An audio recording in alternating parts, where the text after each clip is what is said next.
So when we talk about cybersecurity, we all face AI as a threat. So in a world where we are looking forward to publicity, how should we maintain the privacy? In a world of artificial intelligence, how can we have that authentic intelligence? This and much more will be unclouded by our esteemed panelists for the day. And here we talk about AI for banking, financial integrity, and digital trust.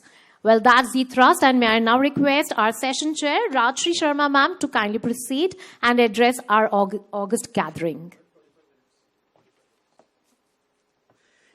Good afternoon, everyone. I know all of you are waiting for lunch, so we are going to keep this session small. We won't take 45 minutes. We'll just stick to maybe 20, 25 minutes. So, as she mentioned, we are going to be talking about AI in banking, the financial integrity, and the trust. And since morning, we have been listening to all our speakers who have been talking about integrity and trust and how important it is. You know, financial integrity will mean many different things to different people sitting here. For example, the government will hear stability, and the regulators will hear accountability, enforceability, and the bankers will hear risk and resilience. So, but I would like to say that financial integrity is not just the economic thing anymore. It is actually a security risk to the country, because financial integrity and trust can be violated by people who want to attack the country itself. And for them, when they hear all this, what do they hear? They hear opportunity. So, what I want to say is that AI actually has accelerated the way people have been attacking our systems, because they operate with speed, they operate with more adaptability, they are hidden, we can't see them. And in most cases, the attackers for the systems have upgraded much before we have. Let's go back to how the institutions used to work. So, if you remember, there used to be rules, and they were pretty solid rules, but the attacks were also very static. But now, with AI coming in, what do we have? We have very strong models, but they're very opaque. So, if you remember the 2008 financial crash, which happened in the US, it spread like wildfire because the trust was gone.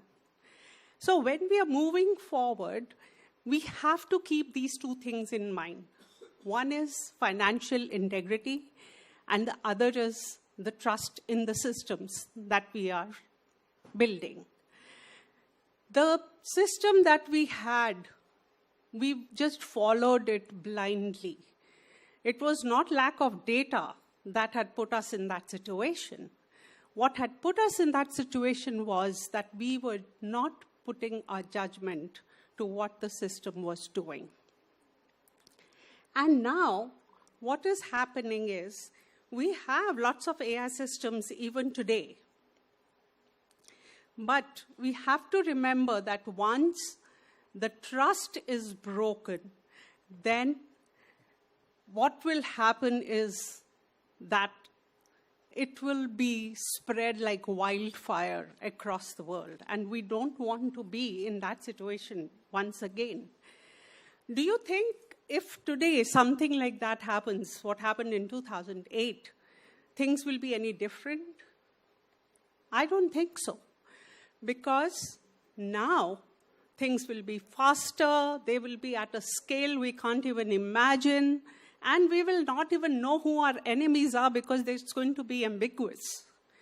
So what do we really need we want to be sure that we are not blindly following AI.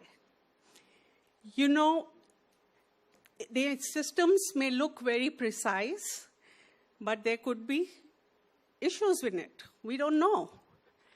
The false positives, if you see, most of the systems are creating lots of alerts which are actually false positive. But there are thousands and thousands of alerts that are generated every day by the systems. And the analysts are basically just under those alerts, and they sometimes miss the real threats. What is the purpose of the false positive? Is actually not doing what it should be. A false positive basically means that you are calling something risky when actually it is not. And when we say that something risky when actually it is not, is impacting your users. And at that point of time, you are losing trust.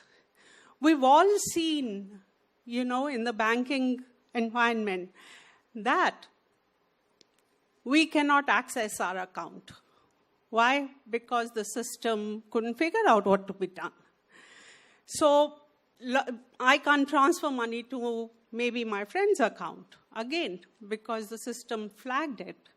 Now, these are all legitimate, transactions, but we are blocking the legitimate users. And what does that do?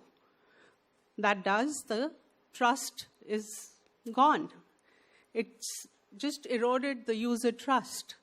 So what I would like to say here is that the systems that we need to build, they have to have human intervention. And human intervention is required because we can see the AI models, they can tell us what could happen or what is happening.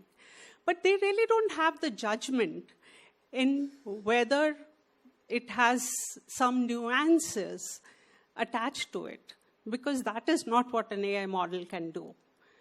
So there's a new thing that is now coming up, and I think the RBI also has talked about it, which is explainable AI.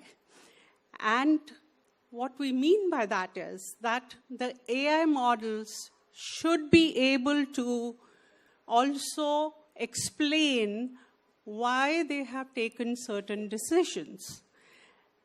The human sitting on this side can take better decisions when they know what all was considered when the AI actually talked about it.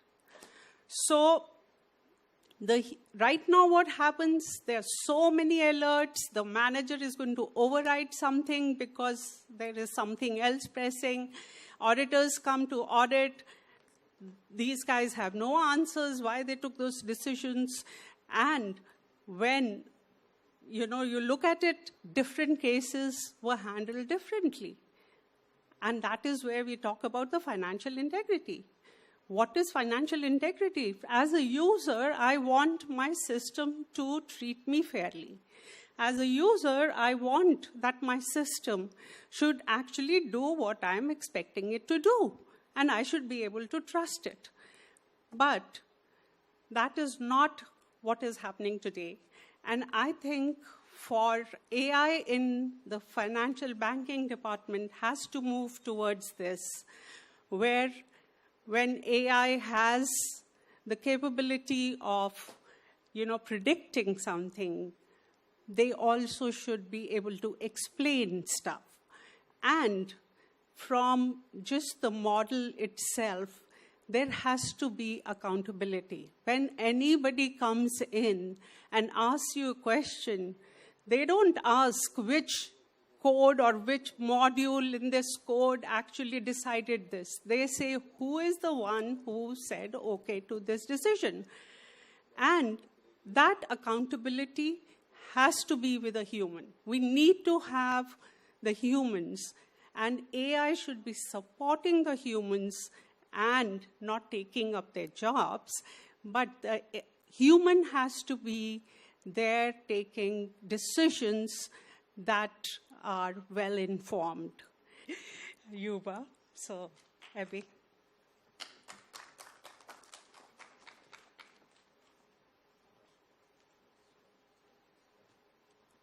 So thank you for having me again. So I'll make it quick. So I will give you some insights on how we can utilize AI in banking sector. So one is, the first thing I would say is like, let's say, if we talk about AI, what is it better at than a human? That is pattern recognition from a huge amount of data. So it can find out patterns from a huge amount of data within seconds that a human can't do. So the first thing, like Rajshree has mentioned, is the false positive that are slumping upon the analyst and making them work slower and skipping the SLAs, like the deadlines to close an incident. So this false positive can be figured out by using AI really fast than a human. Like you are analyzing a set of data, taking some different features. That means different things that are in the data you have. Let's say the severity given by the data loss prevention system. And then classifying it into different weights. And then predicting which would be false positive and which could be true positive using, let's say, a score that you give. Then similarly, another thing is UBA, that is user and behavior analytics, where you can figure out who is doing some anomalous action in your environment by looking at the data and finding out, let's say, who is deviating from a baseline.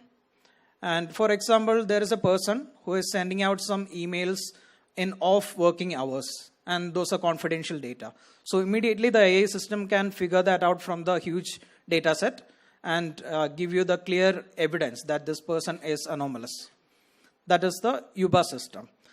Then comes the fraud analysis systems, where you can figure out fraud by looking at the data and finding out the person or the events that are hugely deviating from the normal working of the the company, normal data.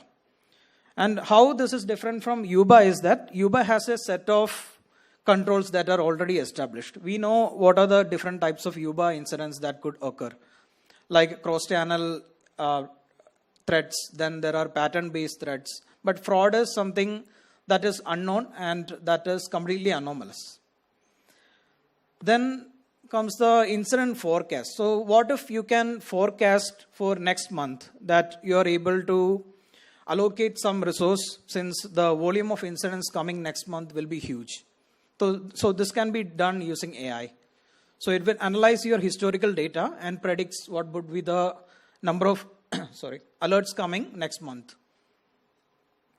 Then another thing is you can also take leverage of AI to help your analyst on closure of alerts, like giving them remediation steps for an incident.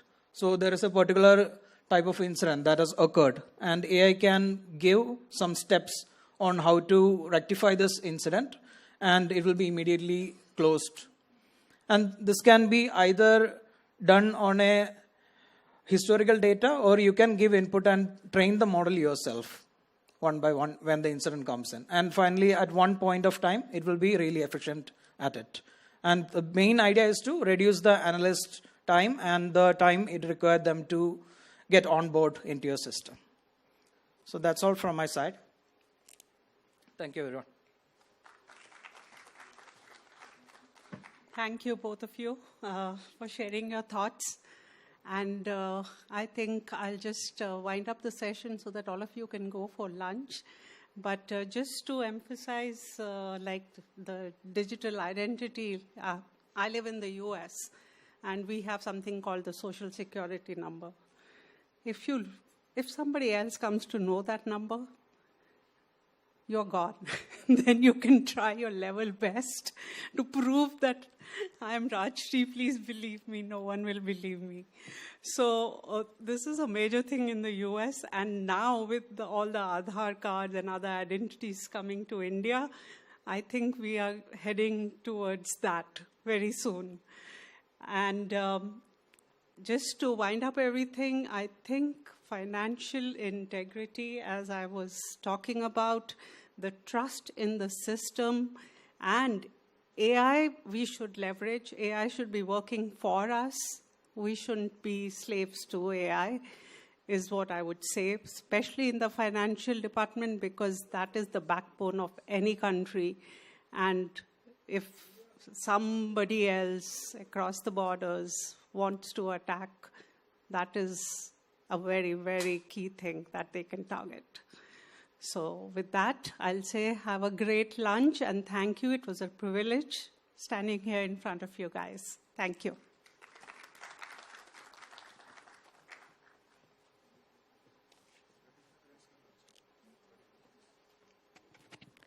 Thank you so much, esteemed panelists, Rajshree ma'am, for bringing forth the point that digital identity is extremely significant when we talk about you to safeguard your pockets, your wealth, and definitely the money that you are counting in.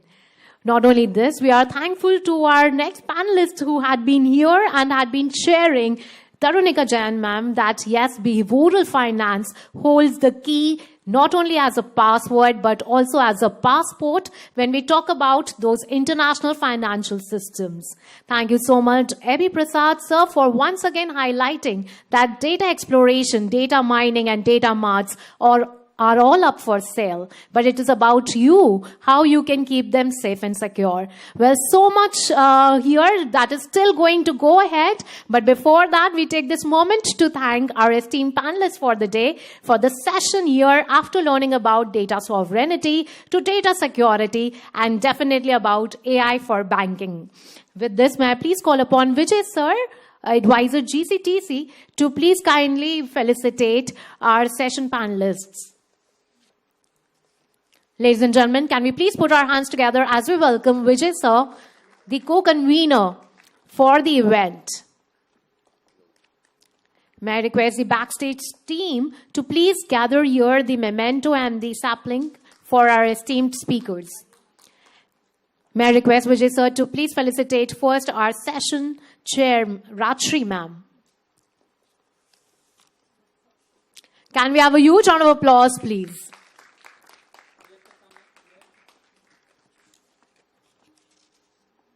Well, that's Rajshree ma'am, President, Customer Engagement at Vidyatech.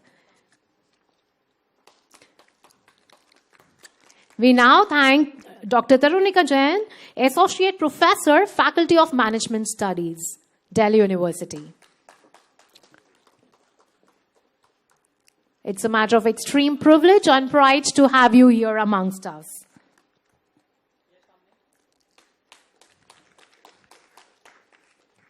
It had been really insightful to hear from you, Mr. Abhi Prasad, sir, Principal Cybersecurity Lead, Vidyatech. We thank you once again.